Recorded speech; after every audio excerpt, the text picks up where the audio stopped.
supporters have discussed a new club-wide approach to equality and diversity and the possibility of education being built into the club's sanctioning process at a fans forum which took place on April 3. Attended by 4 members of club staff including Simon Thornton, Diversity and Inclusion Manager, Susan Black, Director of Communications, and Lorna Duckworth, Safeguarding and Equality Officer. The meeting lasted 90 minutes with contributions being made by forum members Paul Amann, Yunus Lunat and Steve Evans. Read Together Liverpool Football Club's new approach to equality and diversity was presented by Simon Thornton, who told the forum that the Read Together initiative would be our focus from 2019 to 22, and that the basic premise was for it to allow supporters to work alongside the club and its workforce in delivering key objectives. Outlining the strategy, Simon Thornton said it features a number of aims including, the delivery of club-wide commitments to diversity and inclusion as part of our strategy, the modernization of governance and risk processes, building equality principles at every opportunity, building an inclusive club culture, working to improve our staff profile across a number of characteristics, focusing on providing an inclusive fan experience, engaging our supporters in promoting equality and role model positive behavior, supporting a number of pro-equality campaigns throughout the year. Referring specifically to staff profiles, Yunus Lunat said that the document refers solely to gender when statistics would inform that race needs to be a priority, given the profile of the club's current workforce, which is not as representative as the city region in which Liverpool Football Club is based. Further, that Liverpool Football Club should seek to attract the best workforce from beyond the Liverpool region and therefore, to rely upon regional statistics is not a true comparison. The benchmark should be the national profiles. Yunus Lunat added, sport claims to be inclusive, but if it isn't living up to that objective in its employment policies, how can it stand up to scrutiny? Football's understanding of racism has to be more than just trying to make sure that people do not suffer racist abuse when they go to matches. Bringing people into the game from different backgrounds has to be a big part of that, and only when this happens will we start to see the kind of inclusivity that football clearly needs. In response, Simon Thornton said, "This is definitely part of our thinking.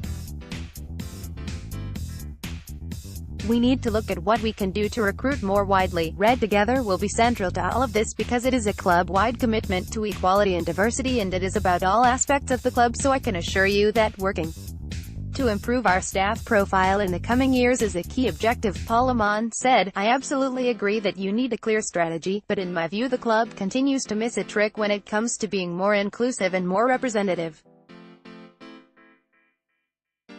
We are all aware of the effects that funding cuts have had on community and grassroots organizations, many of which are based in areas that the club should be doing more to reach out to, and this is something that you should definitely be looking at. A lot of those organizations would love to work with the club or simply be endorsed by them simply because of the power of the badge.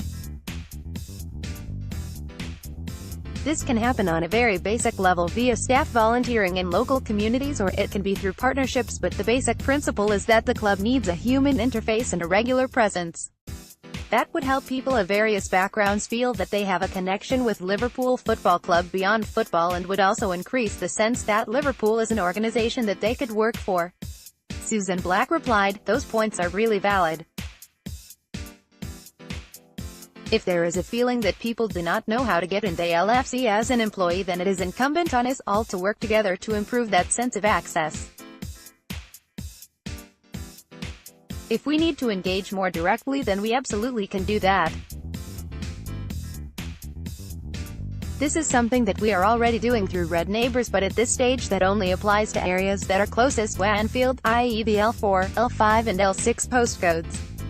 There is a lot of good work going on in this respect, Career Speed Networking and INTU University being 2 prime examples, and this could easily work in other areas." Paul Amann added, "That would definitely be a start, and it wouldn't need to be in all areas initially. You have to run before you can walk obviously, so even if it was initially just rolled out into a couple of areas neighboring the ones that it already happens in, it would be a step in the right direction."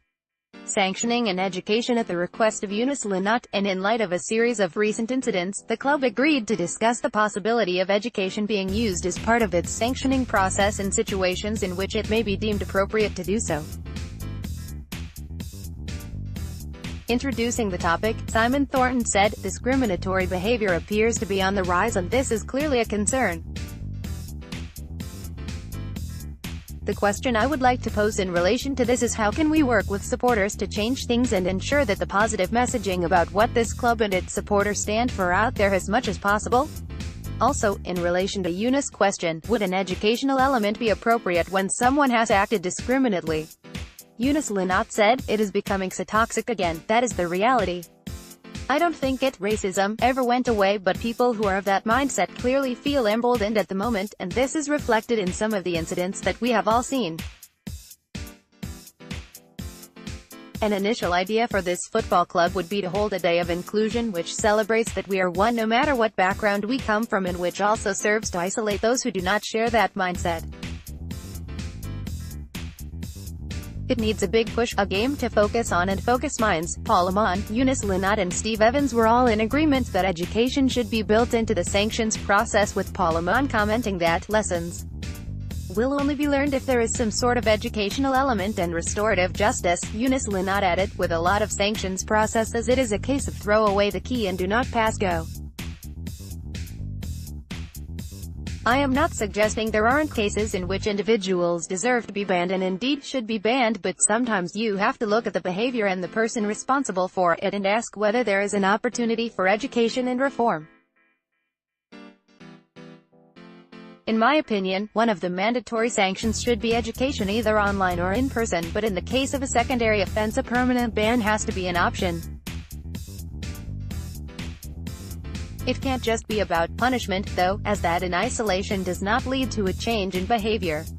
With Spirit of Shankly, SOS representative Phil Rowan unable to attend the forum due to work commitments, forum chair Tony Barrett confirmed that he had consulted with outgoing SOS chair James McKenna prior to the meeting. During that conversation, James McKenna confirmed that SOS would be supportive of education being added to the sanctions process. Steve Evans said, "It has to be about education. For all of us, Liverpool Football Club is our lives, and if any of us let ourselves down we should have the opportunity to prove it was a one-off and that we can and will learn from it. But if it is a serious offense then the punishment has to be severe and, as Yunus said, the individual would have to be banned." Paul Amann said, "In terms of sanctions, a further issue that hasn't been mentioned is consistency. The lack of consistency with which instances of racism are dealt with in comparison with instances of homophobia is something that needs to be addressed. There have been examples in which racism has been, quite rightly, dealt with severely, but the same has not been the case when it comes to homophobia. There needs to be a level playing field for sanctions. But in relation to education and rehabilitation, I would add that if someone does go through that kind of process it would be up to the club to track their behavior if and when they return to the ground. I know this might be perceived as a bit Big Brother, but it is a fair response to the kind of behavior that we are discussing, as the one thing that would not be acceptable would be for it to be repeated and checked." Also, a further caveat should be that if anyone who is found to have committed any kind of discriminatory behavior is also found to be a member of a proscribed political organization, I would have no hesitation in saying they should be banned for life. Forum chair Tony Barrett said, "This was a very forthright forum in which supporters underlined their support for the club's equality and diversity strategy, but also called for heightened activity in this area, particularly in terms of engaging communities and addressing some of the staff profile challenges that the club is facing." There was also unanimous support for the idea of introducing an educational element into the sanctions process, which will now be discussed by club officials. Let's block ads. Why?